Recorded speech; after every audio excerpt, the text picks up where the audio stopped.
खमंग, खुसखुशीत, चमचमीत आणि पौष्टिक ज्वारीच्या चकल्या. सुट्टीमध्ये उन्हाळ्यात स्पेशली ज्वारी थंड आहे. चहाबरोबर खाण्यासाठी मस्त तिखट, तोंडाला चव आणणाऱ्या आणि झटपट होणाऱ्या. भाजणीच्या चकल्यांसारखी काही झंझट नाही. 1 कप ज्वारीचं पीठ आणि 3 टेबलस्पून तांदळाची पिठी घेतली आहे. म्हणजे एक छोटी वाटी अंदाजाने मी घेतली आहे. ते 3 टेबलस्पून असेल किंवा 2 असेल, पण 2 घेतलं तरी चालेल. ओवा घेतला आहे पाव चमचा, हातावर चोळून घ्यायचा आहे. चकलीला जे मसाले घेतो तेच मसाले आपण इथे वापरणार आहोत. अर्धा चमचा जिरे पावडर, अर्धा चमचा धने पावडर, 1 चमचा लाल तिखट. तिखट किती प्रमाणात हवं त्याप्रमाणे लाल तिखट घ्या. त्याच्यानंतर सफेद तीळ 1 टेबलस्पून घेतलेत.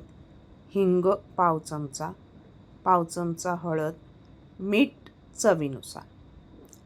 सगळं एकत्र करून घ्या. त्याच्यामध्ये क्रश केलेली हिरवी मिरची घातली. तिखट जास्त हवं असेल तर ती पण घालू शकता. मी नाही घातली, गरमी आहे त्यामुळे जास्त झणझणीत नाही, मीडियम स्पायसी ठेवलं आहे मी. हिंग पाव चमचा. आणि आता हे सगळं मिक्स करून घ्यायचं आहे. ह्याच्यामध्ये 1 टेबलस्पून तेल घालायचं आहे मोहनसाठी. मीठ चवीनुसार. तेल घातल्यानंतर चांगलं हाताने चोळून पीठ घ्यायचं आहे. म्हणजे त्या पिठाच्या एक एक दाण्याला तेलाचं हे लागलं पाहिजे. मग ती खुसखुशीत होते चकली. थंड तेल घालायचं आहे, गरम नाही. आणि छान ते हाताने चोळून मिक्स करायचं आहे. म्हणजे पिठाच्या प्रत्येक दाण्याला तेलाचं हे लागलं पाहिजे. आता तांदूळाचं पीठ ज्या वाटीने घेतलं आहे त्या वाटीने 2 वाटी पाणी घ्यायचं आहे. म्हणजे जेवढं तांदूळाचं पीठ असेल तेवढं डबल आपण पाणी घेणार आहोत. पाण्याला छान उकळी आली की ते पीठ घालून लाटणीने एकजीव करून घ्यायचं आहे. गॅस बारीक ठेवायचा आहे पाणी उकळल्यानंतर आणि पीठ घातल्यानंतर. आणि लाटणीने छान एकजीव करायचं आहे. गुठळ्या राहिल्या नाही पाहिजेत. त्याच्यानंतर आपण जे चकलीचं पीठ ज्वारीचं तयार केलं आहे ते त्याच्यामध्ये टाकायचं आहे आणि सगळं एकजीव करून घ्यायचं आहे. आणि एकजीव करून झालं की गॅस बंद करायचा आहे. आणि 2 ते 3 मिनटं ते पीठ आपल्याला झाकून ठेवायचं. हे पीठ मात्र गरम गरमच आपल्याला मळायचं आहे. थंड व्हायला नाही द्यायचं. थंड झालं की कोरडं होणार.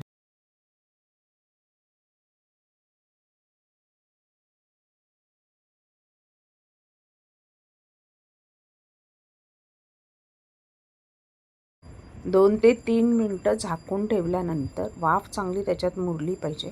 गरम गरम पीठ काढून घ्या आणि ते गरम गरमच मळायचं आहे. हाताला जर चटके लागत असतील तर पेल्याच्या साह्याने त्याला छान असं गुठळ्या मोडून घ्या, रगडून घ्या. आणि नंतर थोडं थोडं पाणी घालून पीठ आपल्याला मळून घ्यायचं आहे. पीठ जास्त सैल नाही आणि जास्त घट्ट नाही. सैल पीठ झालं तर चकल्या मोडतील, आपल्या काटे येणार नाहीत. आणि जास्त घट्ट झालं तरी पण मोडतील, काटे येणार नाही. तर आपण चपाती पोळ्यांचं जसं पीठ असं ना त्याच्यापेक्षा किंचित थोडंसं घट्ट, म्हणून थोडं थोडं पाणी घालून आपल्याला ते छानपैकी मळून घ्यायचं आहे.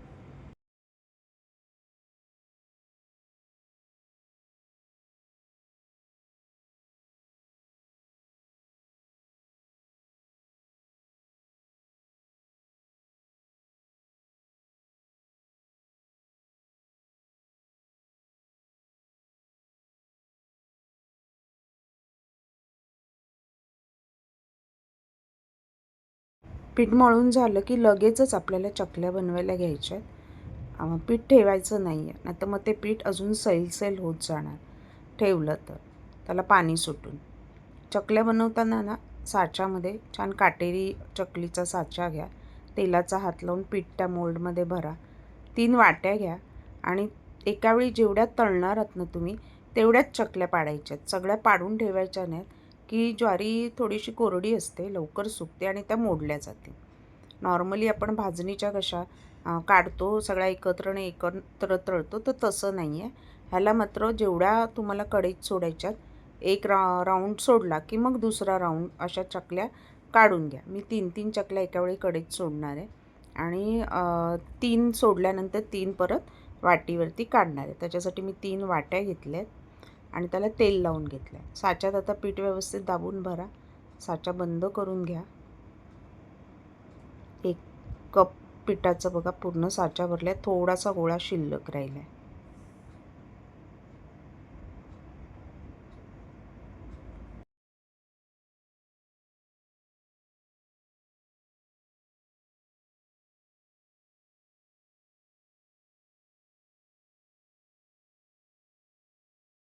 एकच आकाराच्या वाट्या घ्या, म्हणजे ठराविक एकच आकाराच्या चकल्या आपल्या तयार होतील आणि त्या छानपैकी कढईत सोडता पण येतील. छोट्या मोठ्या कशा हव्या तशा तुम्ही चकल्या पाडून घ्या. एकीकडे तेल ठेवलं आहे, ह्याच्यामध्ये मात्र कडकडीत तेल थोडं सुरुवातीला, नंतर मीडियम टू हाय गॅसवरती हलवून हलवून त्या तळायच्यात. सोडल्यानंतर त्याचे बुडबुडे जाईपर्यंत झारा वापरायचा नाही आहे, हलवायचं नाही, नाही तर चकली कुस्करू शकते. तेल तापलं की चेक करायचं आहे थोडंसं पीठ टाकून. त्याच्यानंतर आपण चकल्या सोडणार आहोत आणि एकावेळी 4-5 मारामाऱ्या करतील अशा चकल्या नाही सोडायचा. चकल्यांचा आकार बिघडतो, मग वाकड्या तिकड्या होतात. जेवढ्या वर तरंगतील तेवढ्याच सोडायच्या. त्या माझ्या 3 बसल्या, मी 3 सोडल्या आणि जसे बुडबुडे कमी झाले आपोआप चकली वर येते आणि खुसखुशीत कडक अशी लागायला सुरुवात होते झाऱ्याला, की मग त्या अलटी पलटी करून थोड्या हलवून लालसर रंग येईपर्यंत छानपैकी तळून घ्यायच्या आहेत. गॅस मात्र मीडियम टू हायच ठेवायचा आहे, कारण नाहीतर मग चकली तेल खाईल. आणि एक हलवून हलवून तळले की आतपर्यंत त्या तळल्या जातील आणि खुसखुशीत होतील.